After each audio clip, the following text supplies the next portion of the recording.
Takulandirani ku AMTV Malawi kuchimake kwa nkhani zenizeni.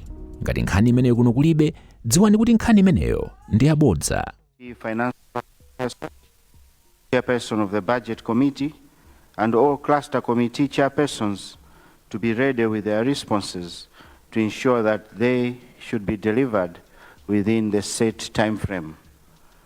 The timely responses will allow this August House to debate and pass the budget before the end of this financial year.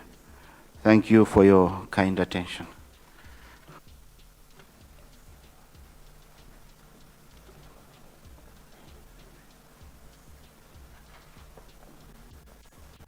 Yes, I see Leader of Opposition. Thank you very much. Good afternoon. Important day because we are now to start debating on the budget, which we all believe as a law is something that will actually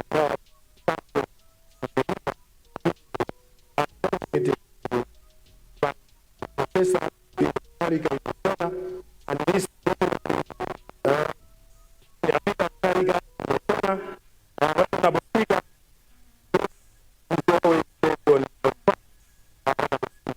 Honorable Speaker, I stand kind of that about the budget this afternoon. I want the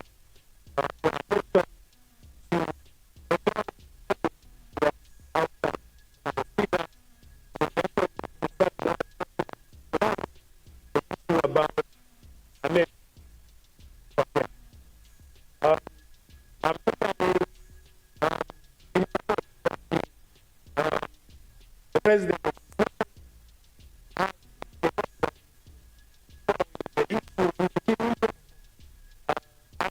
that he is also one of that just done. But the of Malawians that acting would actually show people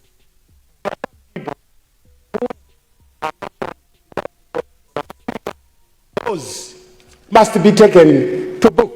Probably firing them would show seriousness by the President, because that would signal the commitment and the trust that is there between the general public and the leadership. I therefore, Honorable Speaker, think that some of the people mentioned should be fired. And some of them, Honorable Speaker, are here. In this House. In this House. And the budget is the law that is to be implemented on trust. How do we trust such people, Honorable Speaker, if this is not addressed? We really stand by and with Malawians, and I hope the State President has demonstrated that kind of seriousness. Let them be fired or suspended. Honorable Speaker.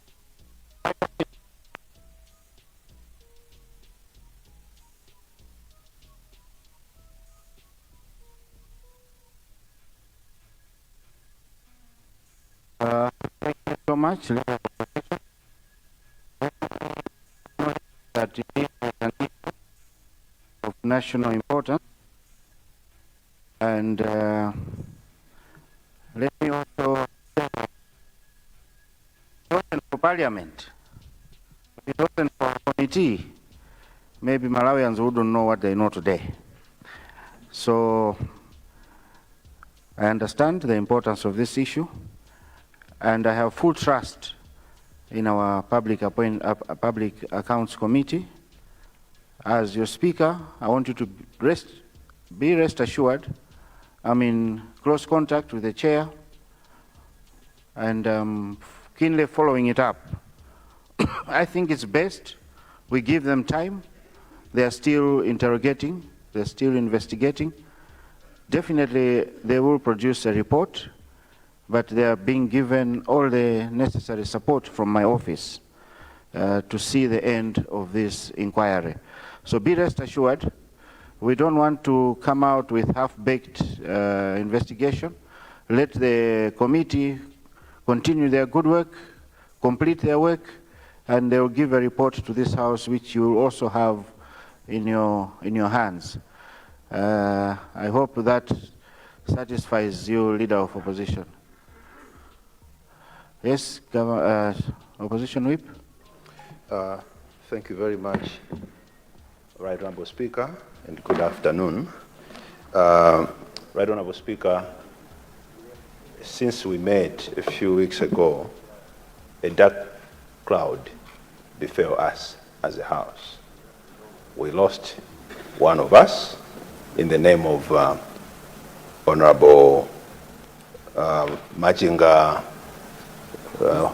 Mikoko, Honourable Jafari Musa. It is not only guided by our spirit, but also tradition, that while we are appreciating the leadership that you gave in mourning our departed brother, I believe it was an oversight on the table that they did not remind you that we honor the spirit of our departed brother by way of the tradition that you always guide us through. So I would like to submit, with your indulgence, that you lead us in honoring that soul of our departed brother, as we usually do. Thank you very much, Speaker. Thank you, Opposition Whip, for actually reminding the table clerks that should have been the first thing to do. Honourable members, let me ask you to rise, that we observe 1 minute silence in honor of our brother, Honourable Jafari Musa, who passed away.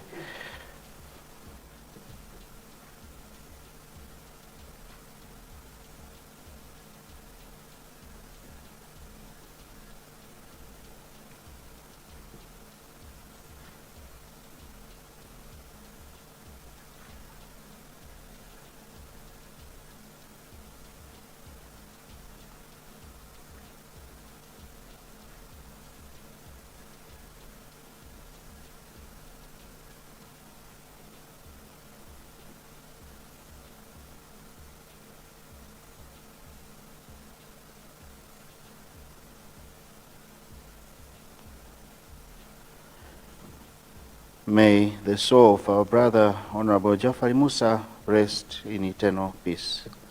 Amen. Let us sit.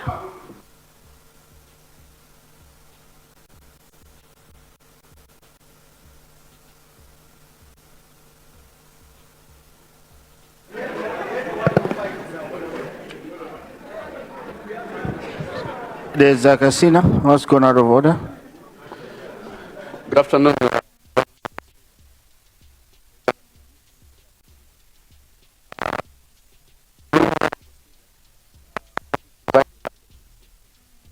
Communication that indeed people of the Zakasina has also full trust with the public appointments, public accounts committee, and the good work which they are doing on the inquiry. But I thought, through you, Honourable Speaker, when I was following the inquiry, the chair of the committee and the members had talked about issues of their security. And, you know, most of these members, some are living in Likuni, Chibiri, some are staying in Bandiro. I thought as a house, we need to provide security to these members to ensure that they do a good work, because issues of security cannot be compromised. The Minister of Homeland Affairs is here, but we need to safeguard also life, but also their right to have a secure environment as they are doing this commendable job. So for you, Mr. Speaker, sir, I wanted to submit that maybe you take heed of the call for their security, where they are staying, if it's their house, they are doing. It involves a lot of people, and the billions are involved. People can do anything. So whether it means the chairman changing the hairstyle from Ubeta Mbali and have Impala like me, and so many others, issues of security, I wanted to submit for you right on the screen. Thank you, Zakasina. Zakasina, if you also listened to the chair, this morning he has met the Inspector General of Police, and we did speak about it. I'm sure the authorities are looking into that. I've also asked the chair to put that in writing to my office so that we assess the threats that are coming. But otherwise, as I said, be rest assured, we are on top of this. Thank you. Honorable Leader. Oh.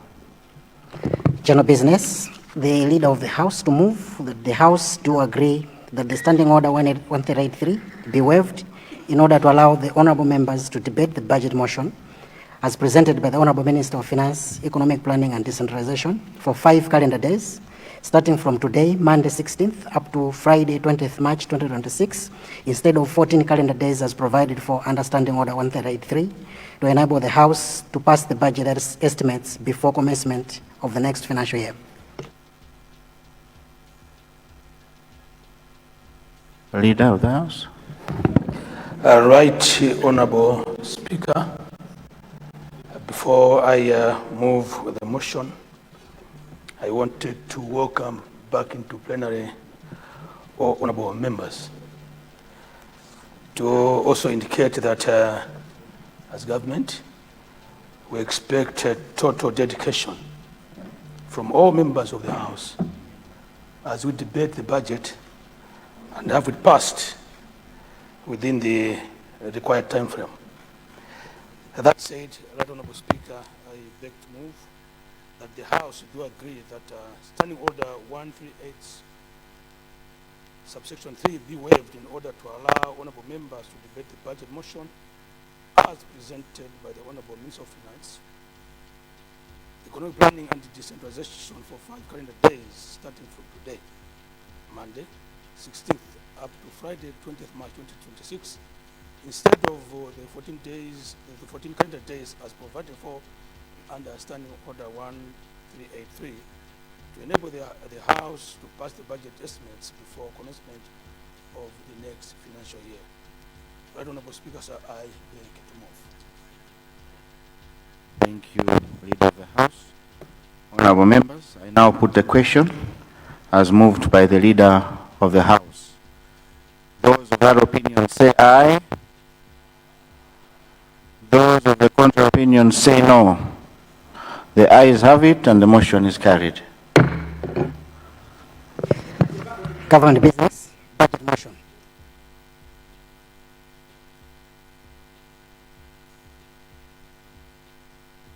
Thank you. Leader of MCP? Leader of spokesperson of MCP.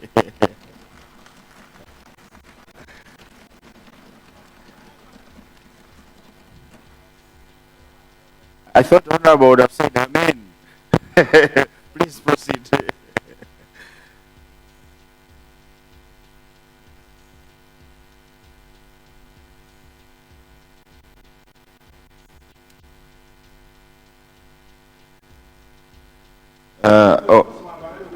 Spokesperson, you have 30 minutes.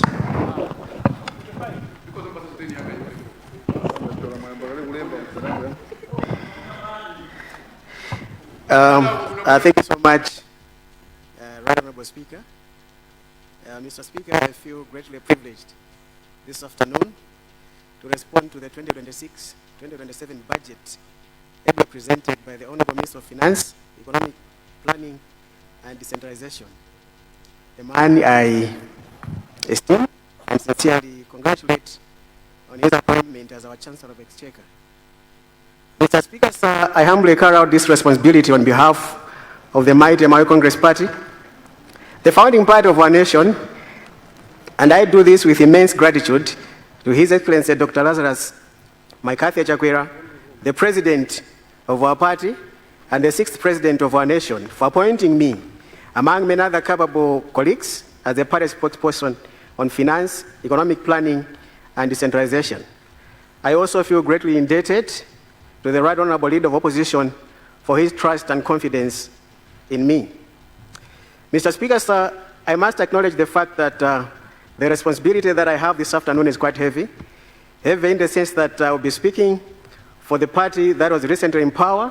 And I remember when the current Minister of Finance stood on this podium, I think in 2020, as finance spokesperson of the then main opposition DPP and responded to Honorable Mulusu's first budget, the sentiments from us who were in the government backbenches then were, you should have done what you are talking about.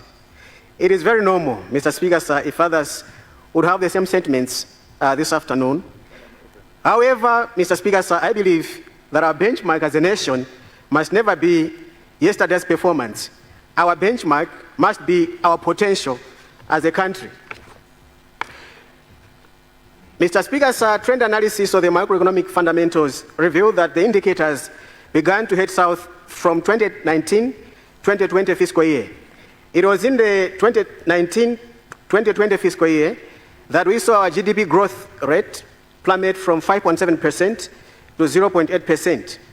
It was in the same fiscal year, I think just before the fresh presidential elections, that we began to borrow non-concessional loans externally at exorbitant commercial rates to fuel the fast dwindling forex reserves.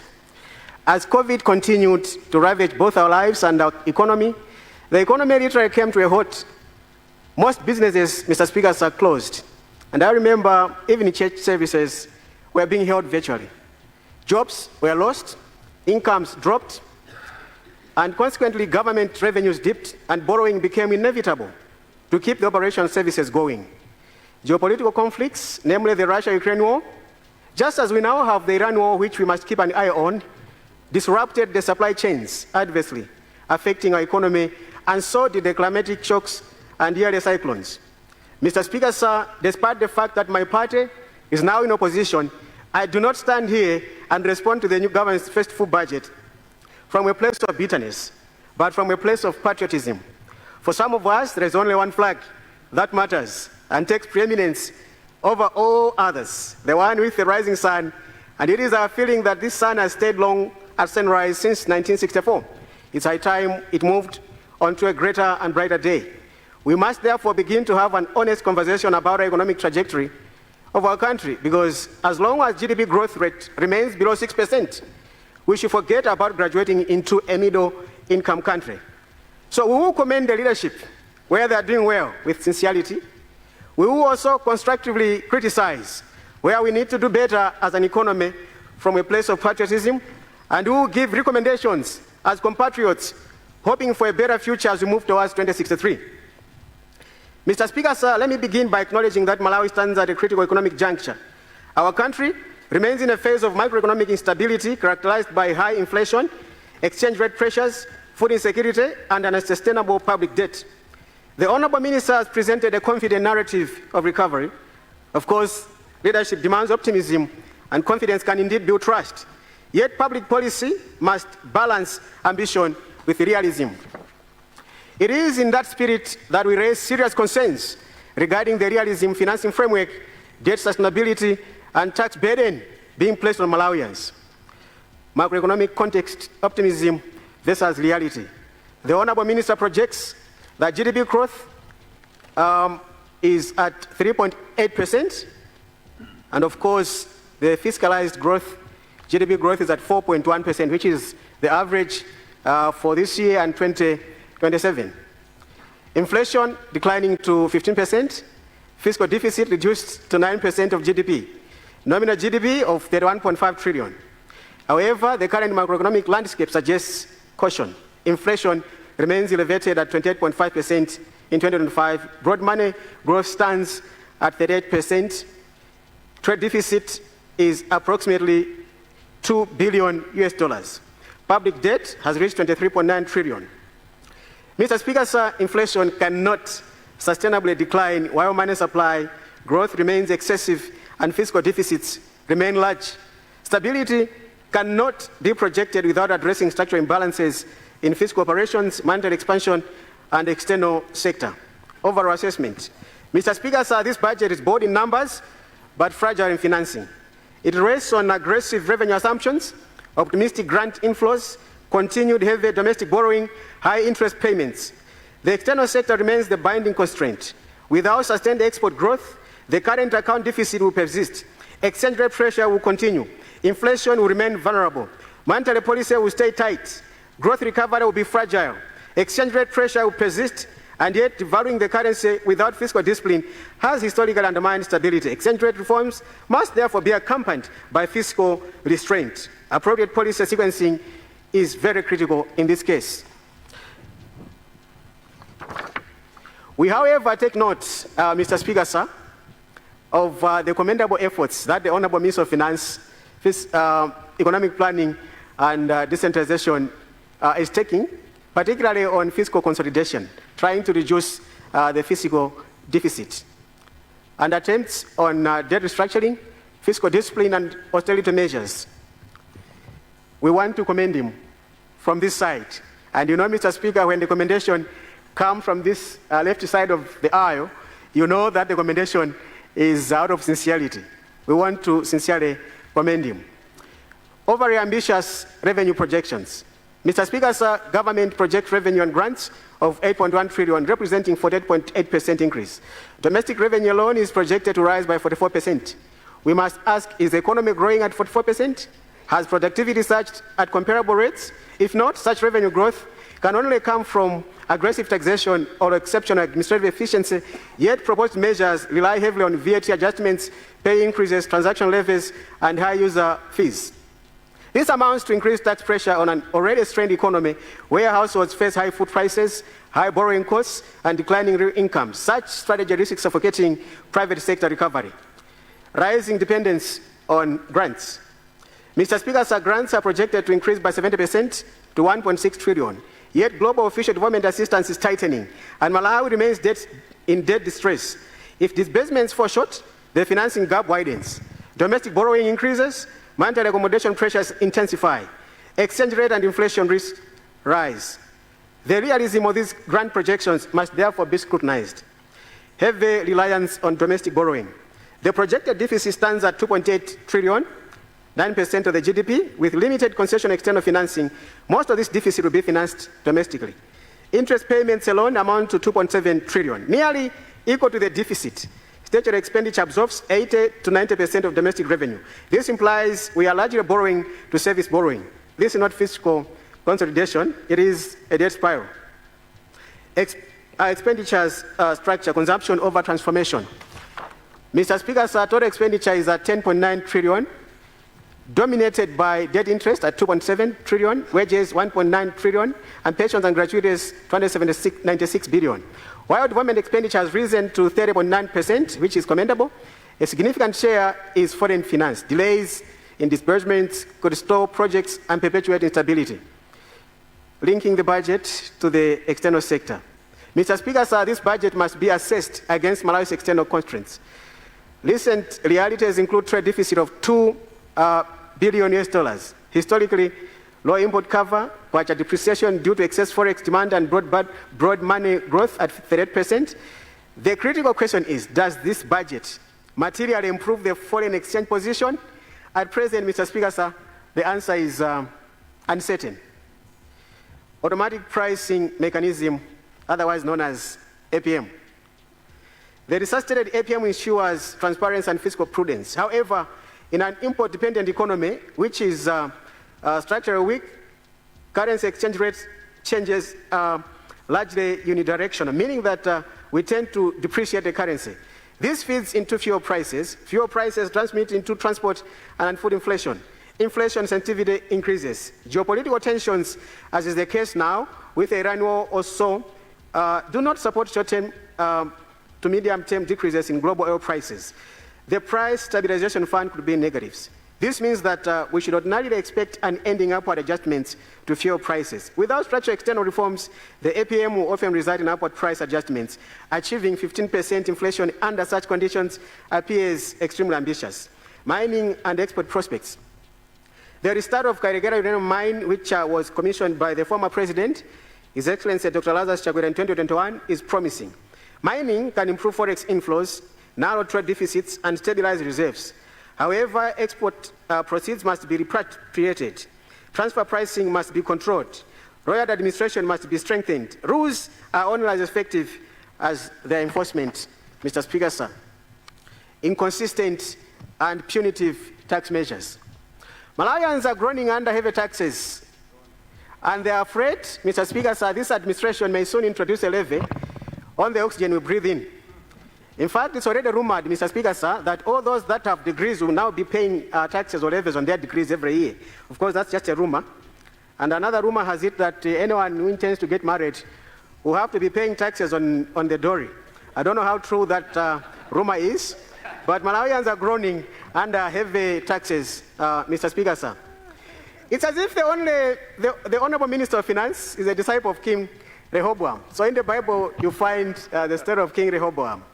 King Solomon's son and successor, who made the tax burden over the nation of Israel unbearable.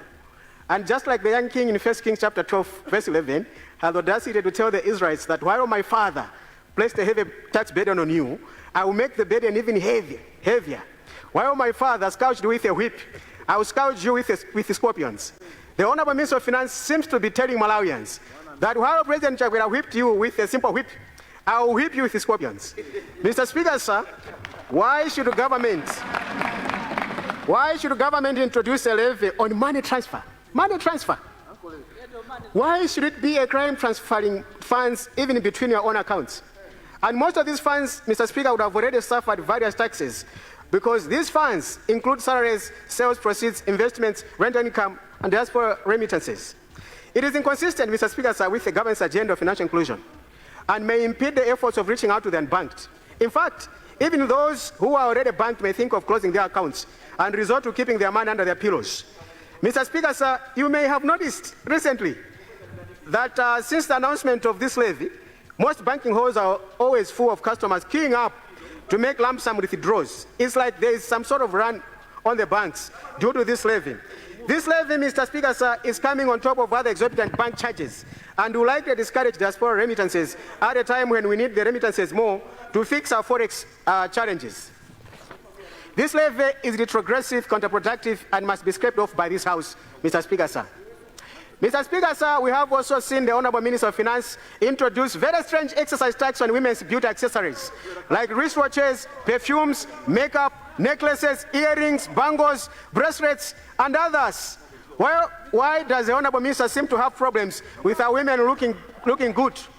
Mr. Speaker, sir, women's beauty must not be made to be expensive. Looking good must not be punished by taxes. Why does the Honorable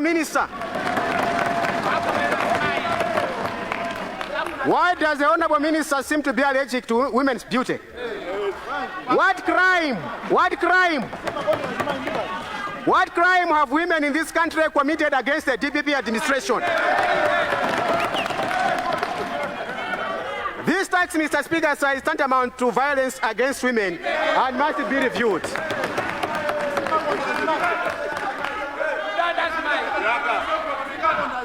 Mr. Speaker, sir, the other retrogressive tax proposed in this budget is excise tax on hybrid vehicles.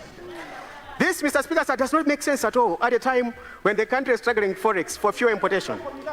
We all know, Mr. Speaker, sir, that fuel importation eats up a chunk of meager forex reserves. We should therefore not be introducing policies that incentivize importation of hybrid and electric vehicles and not tax policies that punish their importation. Mr. Speaker, sir, through you, I would also like to let the Honourable Minister know that since the introduction of new pay rates in the last mid-year review, many workers, including civil servants, whose salaries are already relatively low, have had net pay reductions in nominal terms at a time when their income continues to be eroded by the high inflation. This, Mr. Speaker, sir, coupled with the high increase we have had on fuel prices, has made the lives of many workers unbearable. Actually, even some who are driving to Capitol Hill are now walking because they can't afford fuel and their salaries have nominally been reduced because of the new rates. Freeze on employment and promotions. Mr. Speaker, sir, government has frozen promotions and recruitment, of course, except for teachers and medical personnel, in all the MDAs to contain the wage bill. Interestingly, Mr. Speaker, sir, this even includes parastatals that are not government subvented. We are taught there's no money to pay for the new recruits. Mr. Speaker, sir, isn't it ironical that there is no money to recruit young men and women who are graduating thousands every year, but there is lots of money for other items like the cancerous CDF at 1.1 trillion. How much does a new recruit get? On average, 500,000. 10,000 of them, Mr. Speaker, sir, in a year would cost about just 60 billion. How much is that compared to these other items. So it's not a question of raising more resources for the moment. That would widen the fiscal deficit. No. It is a matter of apportionment of fiscal resources within the fiscal envelope. It is a matter of prioritizing in resource allocation. This simply means, Mr. Speaker, sir, that the administration does not prioritize the welfare of the youth, which is very concerning. Mr. Speaker, sir, it's indeed paradoxical that government says it has introduced free secondary education with the aim of encouraging youth to go to school, and the same government freezes employment in all the MDAs. Of what benefit is school if there are no employment opportunities? Mr. Speaker, sir, currently, and I speak this as former Minister of Labour, currently the unemployment rate, according to the Labour Force Survey recently released by NSO, is at about 20%, which is the highest in the region. And we cannot afford to have policies that further worsen the situation. Employment is not simply for survival, Mr. Speaker, sir. It increases income at household level, creates demand on goods and services, and helps grow the economy. Its multiplier effect, Mr. Speaker, sir, is massive. Corruption. The greatest enemy to this budget, Mr. Speaker, sir, is corruption.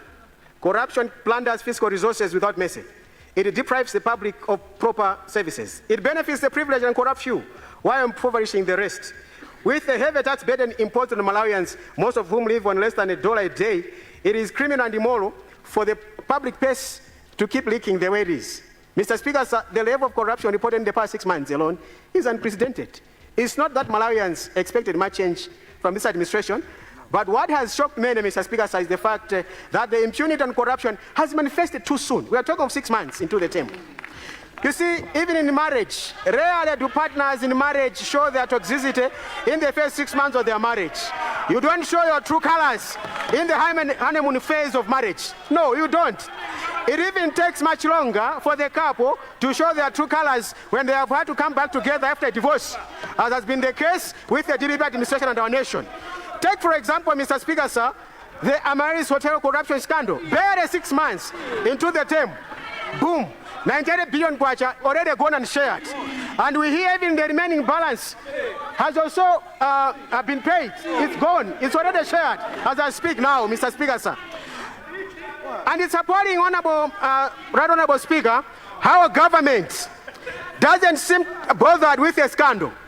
A less than 36 billion hotel inflated to 128 billion, with 98 billion gone and the balance already gone, and shared despite the objection from the RBM.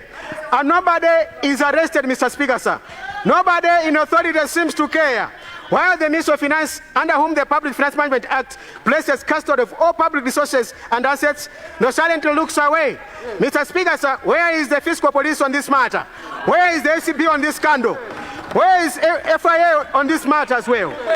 The indifference, Mr. Speaker, sir, tells Malawians a story. A sad story that some untouchables are involved in this scandal. It didn't have to take social media influencers to blow the whistle and Parliament to undertake an inquiry on the corruption scandal. In fact, we must commend the chair for PAC and the team that are doing a commendable job. But you are aware, Mr. Speaker, sir, that Parliament, PAC, does not have prosecutorial powers. They don't. We have institutions in government that have those powers. In fact, some of the people that appeared before PAC were supposed to be arrested right there because of what they have done in this scandal. Mr. Speaker, sir, we are, however, Mr. Speaker, sir, heartened by the state president's statement. We are heartened, Mr. Speaker, sir, by what the state president said over the weekend, that he is keenly following the PAC inquiry with keen interest, and that he will take appropriate action. And we pray the president will live up to his word. Mr. Speaker, sir, time will fail me to talk about the taxpayers' revenue pilferage in the justice sector, including the dubious out-of-court settlements in the midst of justice. The leakage, Mr. Speaker, sir, is too much and must stop. Taxes are a burden to people, and we demand proper stewardship over the taxpayers' money, Mr. Speaker, sir. You see, if government institutions continue to be quiet, there will come a time that Malawians, especially this generation, is going to take the law into their own hands. Because those that we pay so much, including the SB, to do their work, they're doing nothing. And Malawians soon may take the law into their own hands because they cannot continue, Mr. Speaker, sir, to see their resources being plundered while we have institutions simply watching, Mr. Speaker, sir. Recommendations, Mr. Speaker, sir. We need reforms to ensure food security. One of the challenges that we face as a country is that we know exactly what needs to be done, but we are not politically bold enough to do it. We expected board reforms on such programs as AIP that continue to drain the public purse and widen the fiscal deficit with no tangible results as we continue to have chronic hunger. Something, Mr. Speaker, sir, surely has to be done. Number two, we must restore macroeconomic stability. We commend the efforts that the Honourable Minister is taking on fiscal consolidation and debt restructuring, and we fully support the austerity measures to ensure fiscal discipline. However, more should be done to accelerate growth above 6%. Three, we must fix the forex challenges.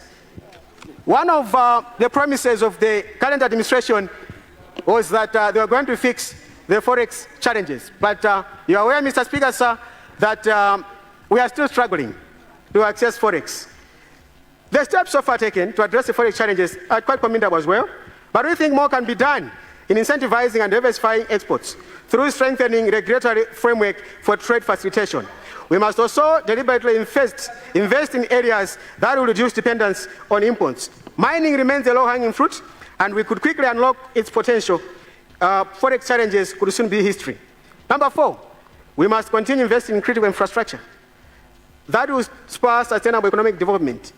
We need to fast-track the World Bank-funded Mparamanga hydropower project and the rehabilitation of Nkula and the Gabijira hydropower stations. Mr. Speaker, sir, another critical investment that could be done by way of PPP is the construction of a modern and bigger Kamuzu International Airport. Mr. Speaker, you would recall that for 2 months I was Deputy Minister of Transport and Public Works, and I know the current Minister of Transport, the Honourable Leader, knows that our strategic partner in Malawi Airlines, Ethiopian Airlines, has serious intentions to make here an aviation hub for the region and continental as well as intercontinental flights. This has the potential, Mr. Speaker, sir, to create more employment, generate more forex through airport user fees from airlines and transiting passengers, while taking hospital industry to another level. The multiplier effect of this investment could be massive. These are the sorts of investments or projects, Mr. Speaker, sir, with high returns that as a country must fast track. Number five, we need to enhance revenue mobilization through increased efficiency and broadening the tax base and bring many from informal sector into the tax net, as opposed to overtaxing the very same person in the formal sector. Number six, we must deal with corruption decisively.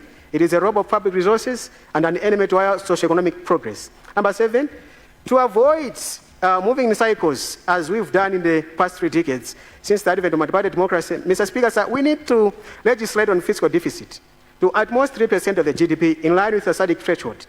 Fiscal deficits, Mr. Speaker, sir, remain the root of our perennial economic malaise. The appetite for more freebies, like a socialist state, worsens the situation and should be tamed.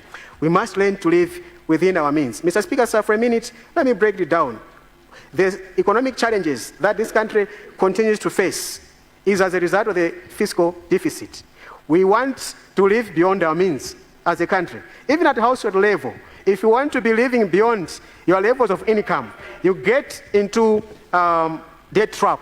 It is actually our thinking, Mr. Speaker, sir, that we need to legislate on fiscal deficit, because the debt levels that we have now are the same as the levels that we had in the 2000s.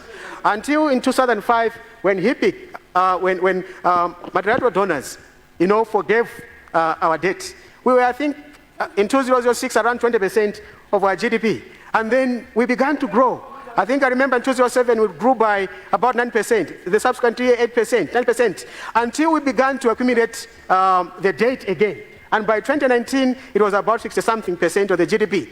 So, Mr. Speaker, sir, we need to legislate on fiscal deficit, because fiscal deficit remains the root of the challenges that we have as a country. Because the deficits, basically what we are doing by approving deficit budget is we are telling the minister, go and borrow so that we live large, we live beyond our means. And what does borrowing do? Borrowing will actually affect the interest rates, will push inflation. That's what borrowing does, Mr. Speaker, sir. So we need to legislate on this. In conclusion, Mr. Speaker, sir, this budget success will not depend on expenditure allocations, but on whether Malawi can close the external financing gap, stabilize the exchange rate, rebuild forex reserves, contain money supply growth, and reduce inflation sustainably. Without resolving external imbalance, fiscal consolidation alone may not deliver stability. Mr. Speaker, sir, as I conclude, I want to remind the administration that this administration promised to deal with inflation. Today, non-food inflation continues to rise. I remember they used to move around with a bar of Nima soap in the rallies to show to those that attend the rallies. Today, that Nima, Mr. Speaker, is more expensive than it was 6 months ago. Just like other items like fuel. Mr. Speaker, sir, the administration promised to deal with corruption. But 6 months into the term, 98 billion is already gone in broad daylight. And those state institutions are too frozen to act. How much more will be stolen in the next 4.5 years? Simple proportion math, Mr. Speaker, sir, gives me close to $1 trillion that we must expect to be looted in the next 4.5 years. Mr. Speaker, sir, the administration promised to lessen the economic burden on the people. Today, life for many Malawians is much more miserable than it was 6 months ago. Mr. Speaker, sir, allow me to conclude with a proverb, a very common one. Mawa, kumali opa, bobeza nthawi, nkajani koti. Nthawi nkajitsiwa. My Congress party supports this budget. Thank you very much.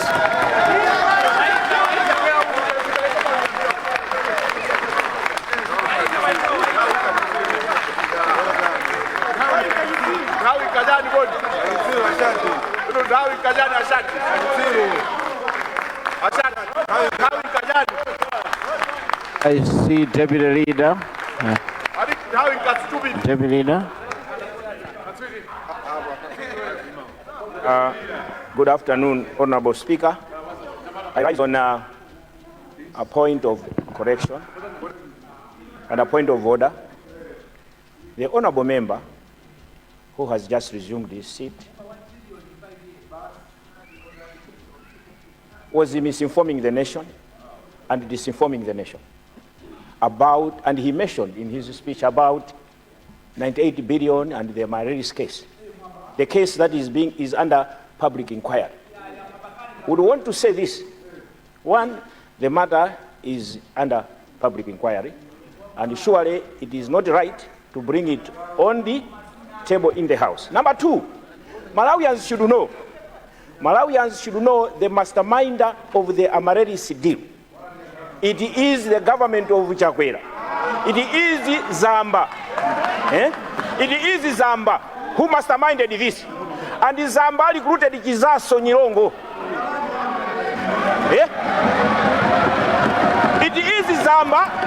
It is Zamba who recruited Kizaso Nyirongo. And Kizaso Nyirongo went on. Deputy. Still this man.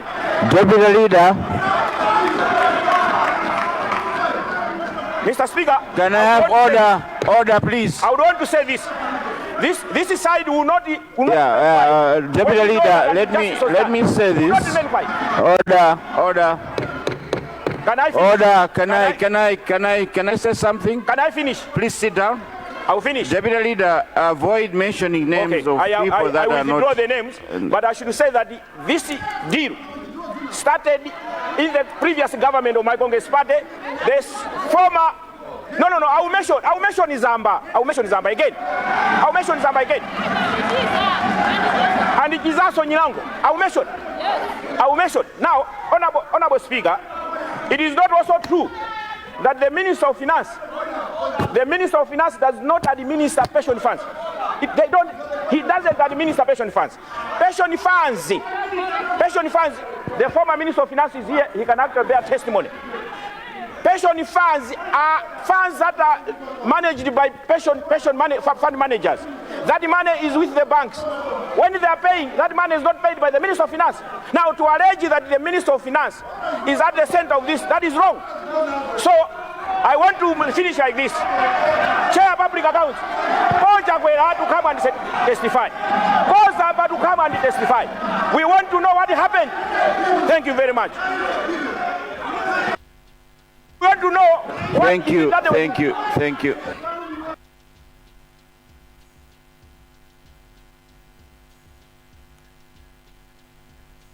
Honourable members, please let's take our seats. Leader, let me say one thing before you come in. Honourable members, as I said earlier, the issue of Amaryllis Hotel is being handled by our competent committee.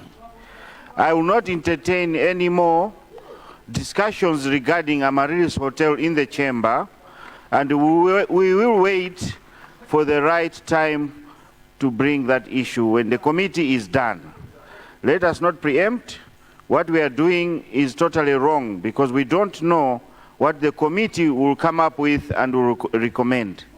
So for now, let the committee do its job. Let's give them the support they need, and they will come out with a report. Thank you so much. Leader, I saw you standing. Thank you very much, Right Honourable Speaker, for that very important guidance, which is appreciated. But it is also important to underscore one important fundamental, that when you are conducting an inquiry, it doesn't start with the end. It starts with the beginning. This is very important because for you to ascertain what has happened, you must start with the origin of the whole issue. I thought I needed to put this on record. Second, that it is this administration that brought a statement in this very house in regards to this important issue. For one good reason, transparency and accountability demands that the matter be brought to this house, and that's what we did. And I thought, ordinarily, that side of the house should have been very appreciative. That as a government, we came and brought this information, in the house for them to conduct an inquiry. So I thought I needed to set this straight. That said,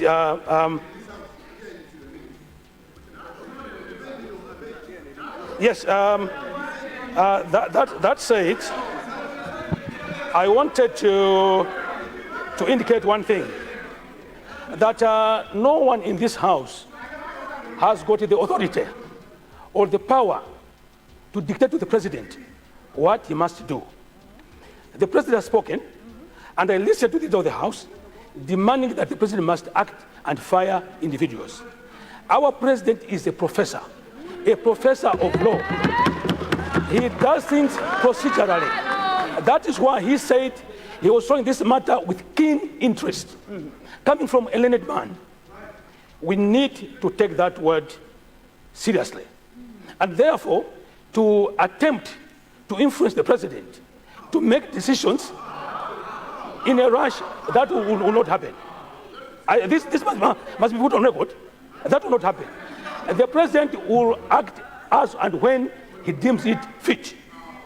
I wanted to put this on record in response to what the head of the opposition had indicated. I submit, Honourable Speaker. Thank you, Leader. Before I come to you, Opposition Whip, I've seen the Honourable Minister of Education has been rising for some time now. Let me give him a chance. Thank you very much, Mr. Speaker. The honourable member who took the floor repeated a rumor to the effect that this government is going to be charging a fee for certificates. He repeated that it was a rumor. As soon as the rumor that was propagated by that side came out, we issued a statement that this rumor is false. It is untrue. It is therefore disingenuous of the honourable member to repeat that rumor here. Having originated it themselves, they want to perpetuate it. I thank you, Mr. Speaker. Thank you very much, honourable members. It's now 8 minutes past 3.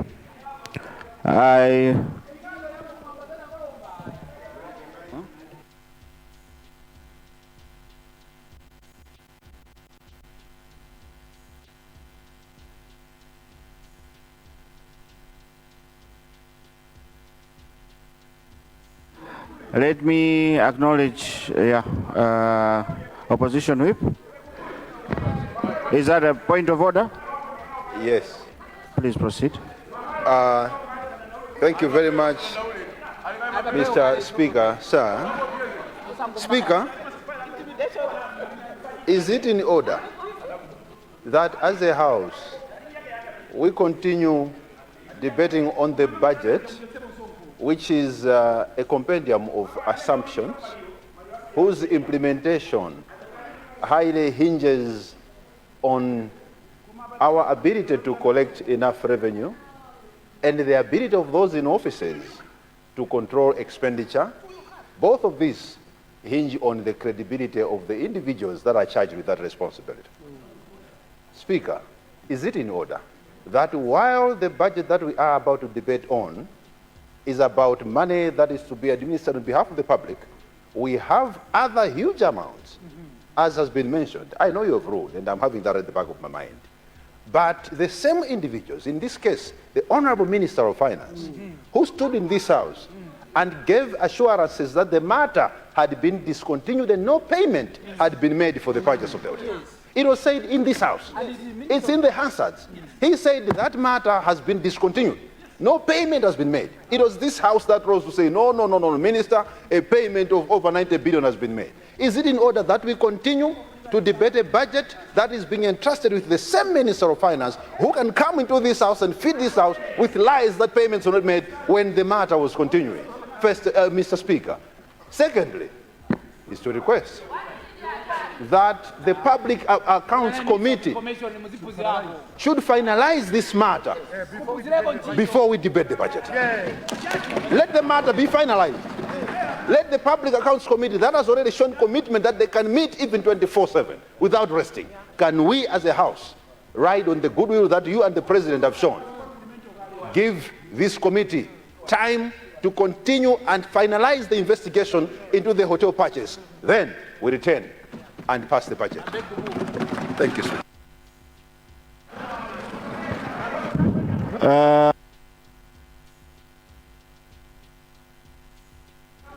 Zomba, Leader of the House. Right Honorable Speaker, it will not be in my interest to engage any of my colleagues on that side over this matter.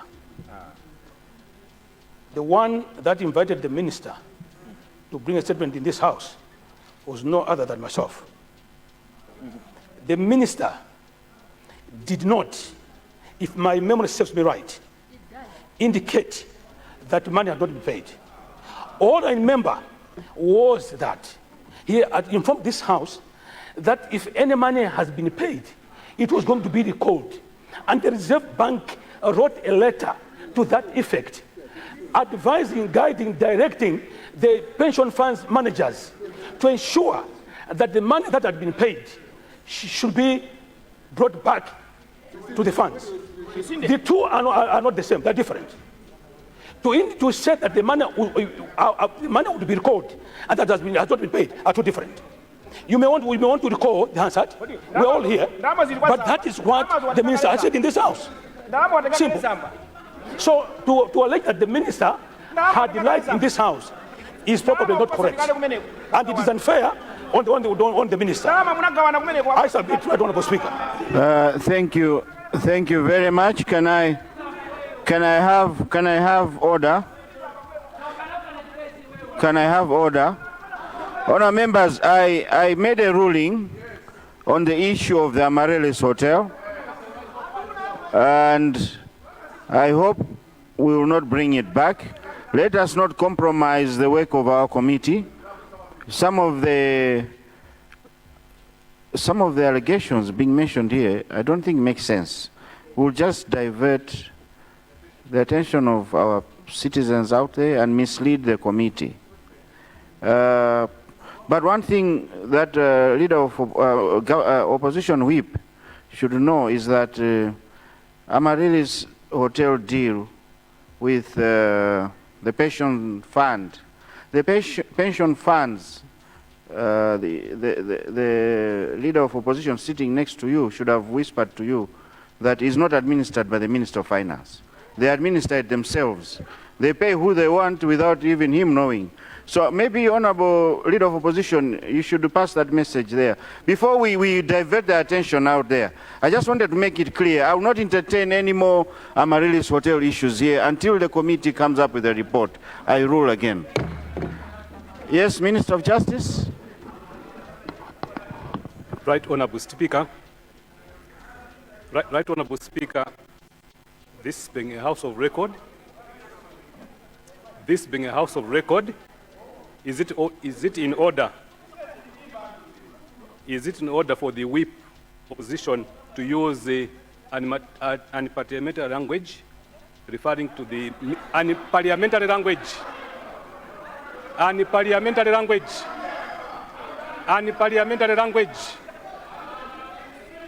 Is it in order? Is it in order for the opposition whip to use language which is unparliamentary, referring to the Minister of Finance to have lied to this House? I thought it is not in order, and it should not be maintained on the Hansards.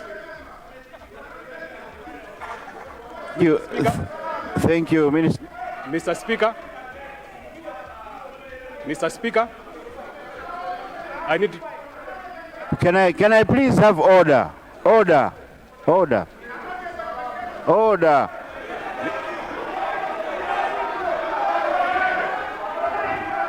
Can I have order?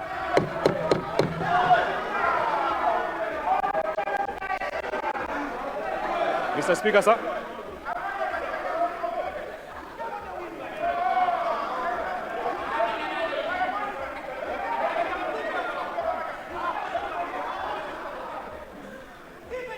Honour members, it's a Monday. We want to have a good week, right? Absolutely. Can we listen to the Minister of Justice? Order, please. Minister of Justice, please proceed. Mr. Speaker, sir.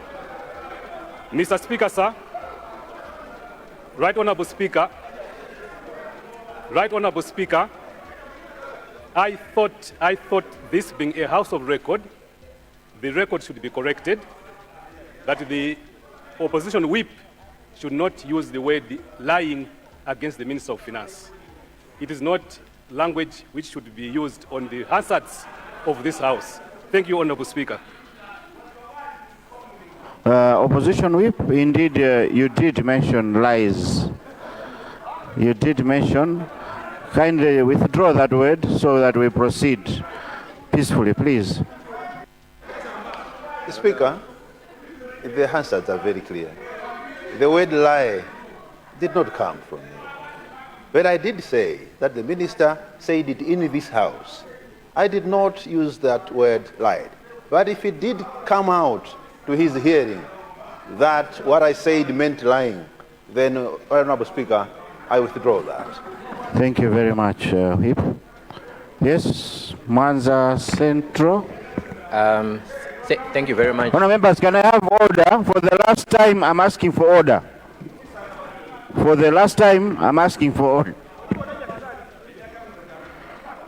Yeah, thank you very much, Right Honourable Speaker. Without reflecting on you, I just wanted to bring it to your attention that Honourable Member for the London is a whip for MCP, not for the opposition. We have a whip for UTM, we have a whip for UDF. So I'm not reflecting you, Right Honourable Speaker, but I thought I needed just to bring it to your attention. Thank you.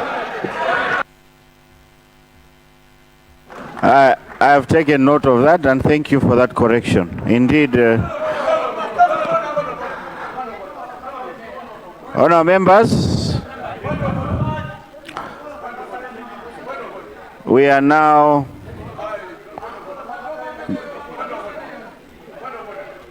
there's a casino. What is going out of order again? Chair, this House, we go by our standing orders. The standing orders which this House follows says whip of opposition. If you go back in our standing orders, it is recognized as a whip of opposition, not the whip of political, it's a whip of opposition. So to take what the Mwanza Center said as a gospel truth, then we are going away from what our standing order says.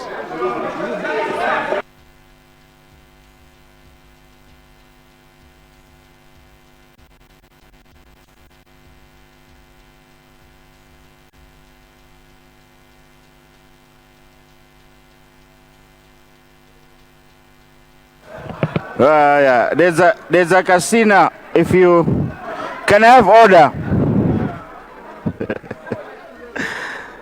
There's a casino. The meaning of whip in our standing orders means, let me read it for you. Whip. Koyambirira.